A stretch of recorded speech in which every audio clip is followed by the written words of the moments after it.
Hello friends, good morning.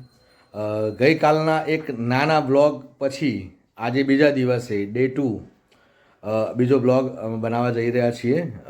ગઈકાલના experience જેમ કે ભૂમિકાએ એના મોબાઈલમાં કેપ્ચર તો કર્યા જ છે, પણ ઓફિસમાં હોવાથી એ વધારે રેકોર્ડ કરી શકી નથી. તો હવે આપણે જાણીએ એમના જ મોઢે શું કહેવા માગે છે. અને હા, આ ટાઈમે આપણે નાહવાનું બાકી જ હોય છે, એટલે ખાસ હું નાહ્યા તો ધોયા વગર જ વિડીયો બનાવું છું. તો હવે ઓવર ટુ ભૂમિકા મેડમ અને એમના રિવ્યૂઝ જાણીશું કે શું કાલની પાણીપુરીની પાર્ટી કેવી રહી. તો જો આ છે આપણા ભૂમિકાજી. કેમ છો? મજામાં. Good morning. Good morning. કેમ આમ મોઢું આજે સૂકું સૂકું લાગે છે? સૂકું નહીં, હવે જવાની તૈયારી. ડ્રેસ લીલો પહેર્યો છે ને મોઢું સૂકું સૂકું, એવું થોડું જ ચાલે. ઓફિસ જવાની તૈયારી. કાલે બહુ મજા આવી. અમુક મારા શું કહેવાય, હું બહુ વિડીયો ઓફિસના ના બનાવી શકું, બરાબર, ઘરના બનાવીને મૂકીશું. રાઈટ. શેર કરજો, લાઈક કરજો અને સબસ્ક્રાઇબ કરજો. સબસ્ક્રાઇબ. હા, એટલે ઓફિસમાં બધાને કેવી લાગે પાણીપુરી એ તો કહો. બધાને બહુ મજા આવી. હા, મારું જમવાનું તો બધા વખાણ જ છે, ઓફિસવાળાએ વખાણી. બરાબર. આમ મજા આવે છે. આજે તમે રેગ્યુલર લોકોના બ્લોગ જુઓ છો અને તમે તમારું પોતાના માટે બનાવો છો, તો અંદરથી આમ ડરી રહ્યા છો કે પછી કઈ? ડરી નથી રહી, મને આવડતું નથી, પણ શીખવાની જરૂર કોશિશ કરશો ને? बराबर. कोशिश करने वालों की हार नहीं होती है.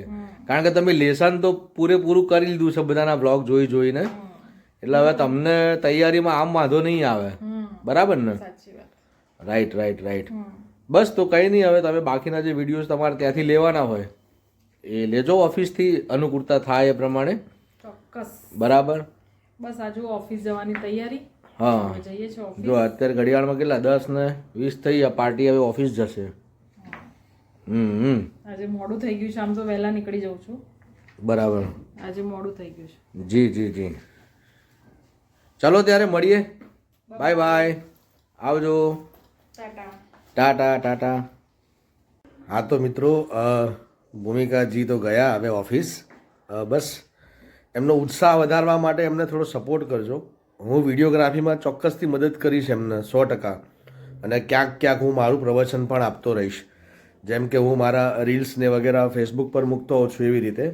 પણ મારો અત્યારે આ વિડીયો અને આ વ્લોગ પાછળનો મેઇન હેતુ એટલો જ છે કે જે ભૂમિકાની જે ઈચ્છા છે કે ભાઈ મારે પણ એક વ્લોગ બનાવવો છે, અને મારે પણ એની ઘણી બધી મનની ઈચ્છાઓ છે. હવે મનમાં ઘણી વખત રહી જતી હોય છે, ક્યાંક કોઈક જગ્યાએ કોઈનો સપોર્ટ ના મળે ને, તો કારણ કે મને ખબર છે કે હું અત્યારે જે પોઝિશન પર પહોંચ્યો છું એ જ્યારે કોઈનો સપોર્ટ નહોતો અને પછી સપોર્ટ મળ્યો થોડો ઘણો પણ, અને થોડી આપણી આવડત, બંનેનું કોમ્બિનેશન મિક્સ થયું, ત્યારે અત્યારે કંઈક પોઝિશન પર હું પોતે છું. પણ અને મને એમ થાય છે કે હું અત્યારે હાલ ફ્રી છું, તો મારા વાઈફને હેલ્પ કરી દઉં. તો બસ આપનો સાથ સહકાર આપતા રહેજો, એને બ્લોગ બનાવવામાં ઉત્સાહ વધારજો. અને હા, ક્યાંક કોઈ જગ્યાએ કંઈ સૂચન હોય તો પણ તમે કરી શકો છો. Thank you.